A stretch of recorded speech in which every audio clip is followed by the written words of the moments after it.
Beginilah kondisi mobil sedan yang terbakar di ruas Jalan Tipar Cakung, Kecamatan Cakung, Jakarta Timur, Jumat siang. Api menghanguskan seluruh mobil hingga nyaris tak bersisa.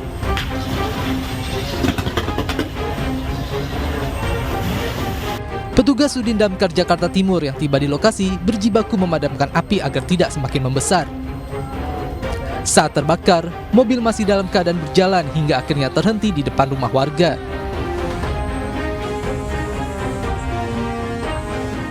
Api kemudian merambat ke sebuah kios gorengan serta membakar kabel listrik sebuah minimarket di sekitar lokasi.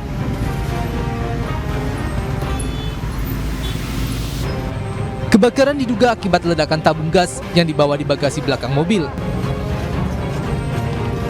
Tadi meledaknya kita nggak tahu ya, meledak aja. Habis itu kaca pada pecah. Habis itu asap keluar dari belakang. Dia bawa apa sih, Bang? Bawa gas. Oh, gas ya. Dari arah mana? Dari arah Jakarta Utara. Kasus ini kini ditangani petugas kepolisian sektor Cakung, Jakarta Timur. Barang bukti 11 tabung gas beserta mobil diamankan petugas untuk ditindaklanjuti lebih lanjut.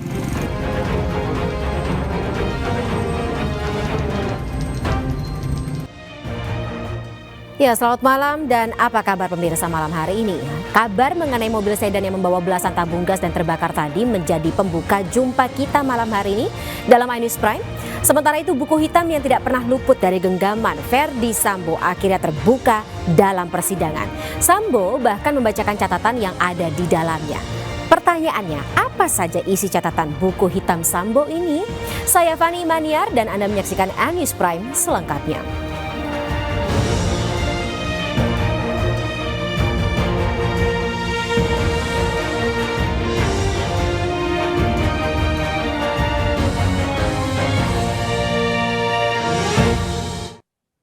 Ya pemirsa, puluhan kios, lapak dan rumah di Pasar Baru Sentani, Jayapura hangus terbakar. Sumber api diduga berasal dari pembakaran sampah.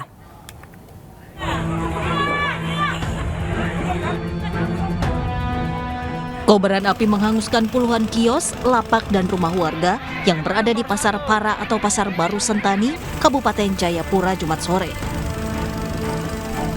Angin kencang dan bahan bangunan yang sebagian besar terbuat dari kayu membuat api dengan cepat menjalar dan menghanguskan puluhan bangunan. Lambatnya petugas pemadam kebakaran yang datang ke lokasi juga membuat api cepat meluas di dalam pasar tersebut.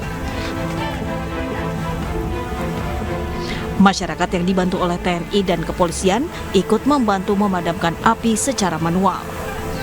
Diduga api berasal dari pembakaran sampah yang kemudian menjalar dan membakar salah satu pakaian yang sedang digantung. Lalu dengan sekejap, api meluas menyambar bangunan. Lihat awal-awal itu api dari samping sini nih, dari belakang gereja. Langsung nempel di pakaian, langsung tinggi. Dari sampah ya? Dari sampah. Yang pasti di situ dari sampah. Dari sampah ya? Karena anginnya kencang, lalu langsung masuk di pasar. Sebanyak 3 unit mobil pemadam kebakaran dikerahkan ke lokasi kebakaran. Hingga saat ini, petugas pemadam dan TNI masih mendata kerusakan akibat kebakaran. Sementara itu pemirsa, aksi kejar-kejaran mewarnai razia balap liar di Kota Makassar, Sulawesi Selatan. Dalam razia ini, polisi berhasil mengamankan 11 pemotor yang hendak balap liar dan menggunakan knalpot brong.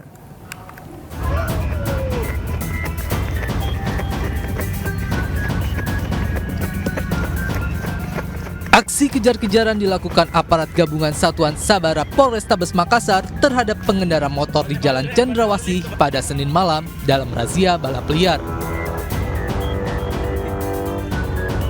Saat berusaha kabur, seorang pengendara terjatuh.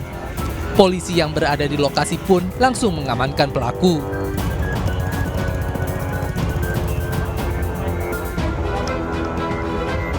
Razia ini digelar menindaklanjuti informasi dari masyarakat terkait maraknya aksi balap liar di lokasi tersebut.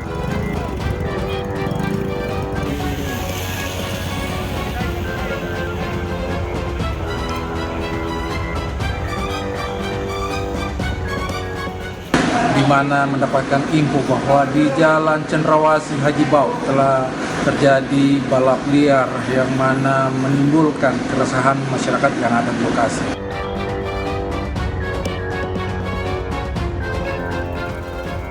Dalam razia ini, pihak kepolisian berhasil mengamankan 11 kendaraan bersama para pemiliknya. Selanjutnya mereka digelandang ke Satuan Lalu Lintas Polrestabes Makassar untuk ditindaki proses tilang dan penahanan kendaraan.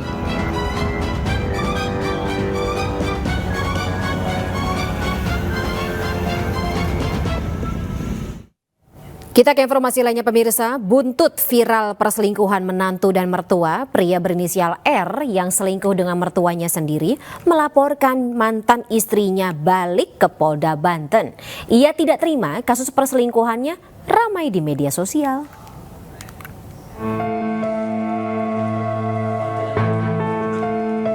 Pria berinisial R bersama kuasa hukumnya mendatangi Polda Banten.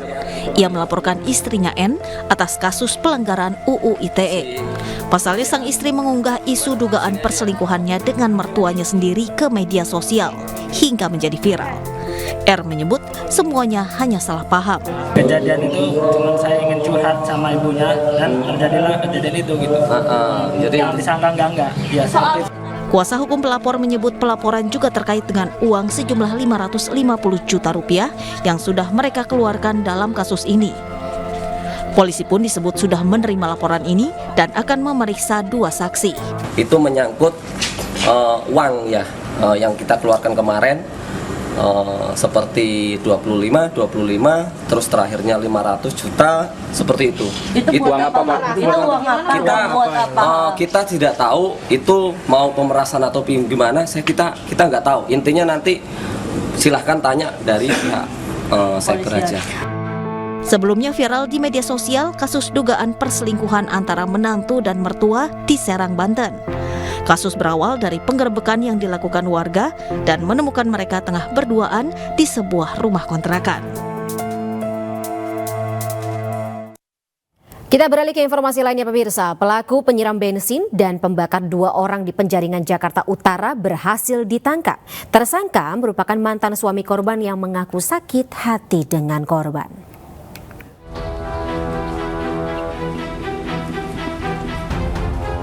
Setelah 2 hari buron, MR pelaku penyiram bensin dan pembakar 2 orang di Penjaringan Jakarta Utara berhasil ditangkap di kawasan Teluk Gong, Penjaringan Jakarta Utara. Kepolisian Sektor Metro Penjaringan telah menetapkan pelaku sebagai tersangka. Tersangka adalah mantan suami korban yang mengaku sakit hati dengan korban. Pelaku juga mengaku menyesal dan menyebut aksinya merupakan reaksi spontan. Pelaku waktu diamankan tidak ada perlawanan dan untuk sekarang masih dalam penyidikan. Pelaku ditangkap di rumah siapa Pak? Apa dia sedang bersembunyi atau gimana Pak? Enggak, di Tanggul Jagung ya, Tanggul Jagung. Jenazahnya mana? Jenazahnya.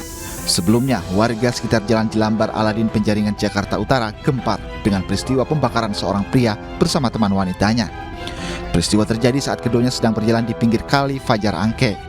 Tiba-tiba dari arah berlawanan datang seorang pria beraksi melempar botol bensin ke arah kedua korban, kemudian menyebutnya dengan api di pinggir kali. Korban Sobar, 40 tahun, sempat menceburkan diri ke kali dan mendapat pertolongan pertama dari warga. Namun nyawanya tidak tertolong akibat luka bakar di sekujur tubuhnya. Sementara teman wanitanya Dewi, 39 tahun, selamat dan dibawa ke rumah sakit dengan luka bakar di lengan kiri. Jenazah pria korban pembakaran telah dimakamkan di tempat pemakaman umum Basmol, Kembangan, Jakarta Barat. Menurut keluarga, korban adalah sosok yang baik.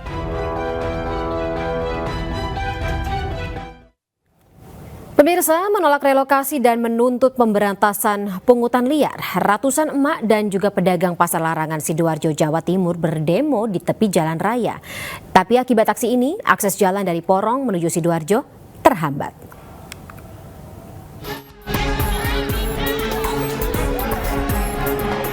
Kesal dengan sikap pemerintah Kabupaten Sidoarjo yang dinilai tidak memperhatikan nasib pedagang, ratusan emak-emak dan pedagang pasar Larangan Sidoarjo menggelar aksi demo di tepi jalan raya Larangan Sidoarjo.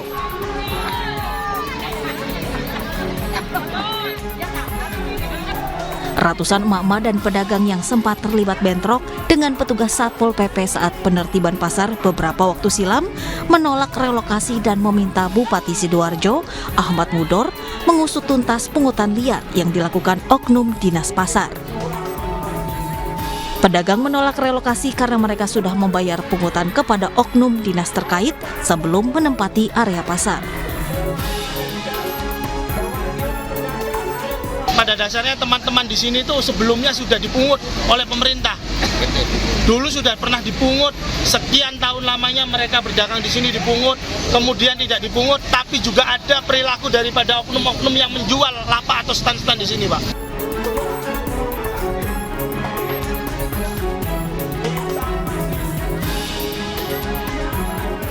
Meski dalam aksinya ratusan pedagang yang didominasi kalangan emak-emak ini berjalan aman, namun akibat aksi demo pedagang ini membuat akses jalan raya jalur Porong menuju Sidoarjo Kota dan Surabaya sempat terhambat.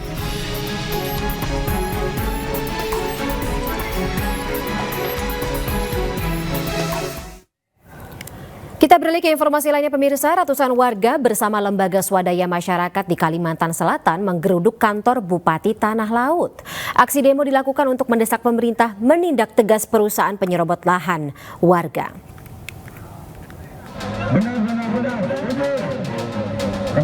Kami ini Dengan membentangkan spanduk berisi protes, ratusan massa mendesak Bupati Tanah Laut segera menindak tegas perusahaan pakan ternak ayam atas dugaan penyerobotan lahan warga dan mendirikan bangunan tanpa izin pemerintah daerah. Mereka menuntut pemerintah bertindak tegas menutup sementara gudang milik perusahaan di wilayah bersengketa. Sampaikan aspirasi agar perusahaan Japa Kompet itu taat aturan, jangan semenang-menang, jangan mentang-mentang perusahaan besar, sehingga mereka sekehendak hati melanggar aturan. Sementara itu, Pemkab Tanah Laut akan kembali mengambil sejumlah prosedur hukum terhadap aktivitas yang dilakukan oleh pihak perusahaan. Jadi kami berharap nanti kami dengan Kasatpol PP dari pemerintah dari Kasatpol PP nanti untuk melakukan proses selanjutnya, karena kita proses awal sudah melakukan teguran secara lisan, kemudian kita akan melakukan teguran secara tertulis. Nah, habis itu kita ada prosedur-prosedur yang harus kami lalui, tidak bisa segitu langsung kita melakukan penyegelan. Kasus dugaan penyerobotan lahan di wilayah Tanah Laut telah berlangsung lama, namun hingga kini belum ada tindakan dari pemerintah setempat. Pemirsa, ada seorang ustazah yang disawer sejumlah penonton saat baca Al-Quran di Tangerang, Banten. Ini sempat viral juga di media sosial. Tindakan tersebut mendapat kecaman dari berbagai pihak.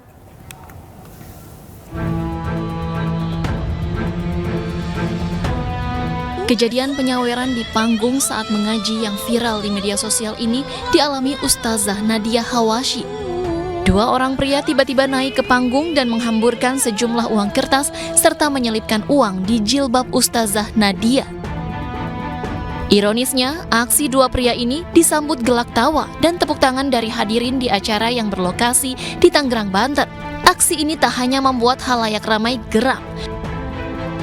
Ketua Majelis Ulama Indonesia, Holil Nafis, juga angkat suara dan menyebut aksi sawer saat ustazah mengaji telah melanggar nilai-nilai kesopanan dan dinilai tidak menghormati majelis. Saya mengecam, kalau toh kita mau menggunakan tradisi infak, berinfaklah yang baik. Kalau kita mau terang-terangan tujuannya untuk mengajak orang lain, tapi kalau bisa adalah sembunyi-sembunyi, yang itu diniatkan untuk mendekatkan diri kepada Allah. Saya sudah koordinasi dengan MUI setempat untuk dilakukan pembinaan dan bimbingan kepada masyarakat agar tradisi baik berinfak kedermawanan itu dengan cara juga yang baik, dan tidak boleh juga membaca Al-Quran diganggu ya. Kita sebaiknya itu mendengarkan. Sebetulnya pada saat itu saya sangat kesal, Mbak, sangat terganggu sekali karena kan saya lagi ngaji belum selesai gitu. Di saat bapak-bapak itu masukkan uang ke kerudung saya, di situ saya pengen marah, pengen negur, cuma saya nggak bisa negur karena di situ posisinya saya belum selesai ngaji. Jadi saya masih melanjutkan bacaan saya. Tindakan menyawer Qori'ah bisa menimbulkan berbagai persepsi, bahkan di kalangan masyarakat meskipun niatnya baik untuk memberi apresiasi. Hal itu juga membuat pembaca Quran internasional asal Tangerang ini kaget dan tidak menyangka panitia menyawernya saat mengaji. Kita bergeser ke informasi lainnya pemirsa. Sudah 1 pekan atau 1 minggu sejumlah daerah di Jawa Tengah terendam banjir. Di jalur Pantura Kudus, polisi terpaksa melakukan pengalihan arus lalu lintas karena jalanan terendam banjir. Ratusan rumah warga di sejumlah kelurahan di Kota Tegal, Jawa Tengah juga tergenang banjir akibat meluapnya Sungai Kemiri.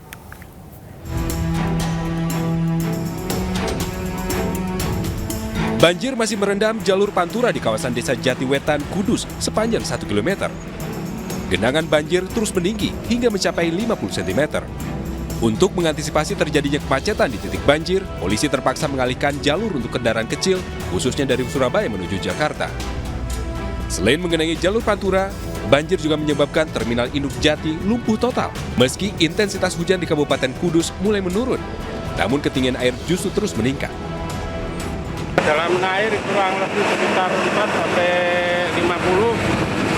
Ibu kepada warga untuk selalu waspada menghindari lokasi genangan air. Kita dari Satlantas Polres Kudus mengalihkan jalur untuk yang aman dari genangan. Demikian yang kita sampaikan untuk pada hari ini. Sementara itu, hujan deras di wilayah Hulu menyebabkan Sungai Kemiri kembali meluap dan merendam ratusan rumah di 2 kelurahan di Kota Tegal, Jawa Tengah, yakni Kelurahan Kaligangsa dan Kelurahan Kandon. Namun ratusan warga korban banjir memilih bertahan di rumah mereka masing-masing. Ketinggian air yang mencapai 50 cm membuat sejumlah sepeda motor mogok karena nekat menerobos genangan banjir.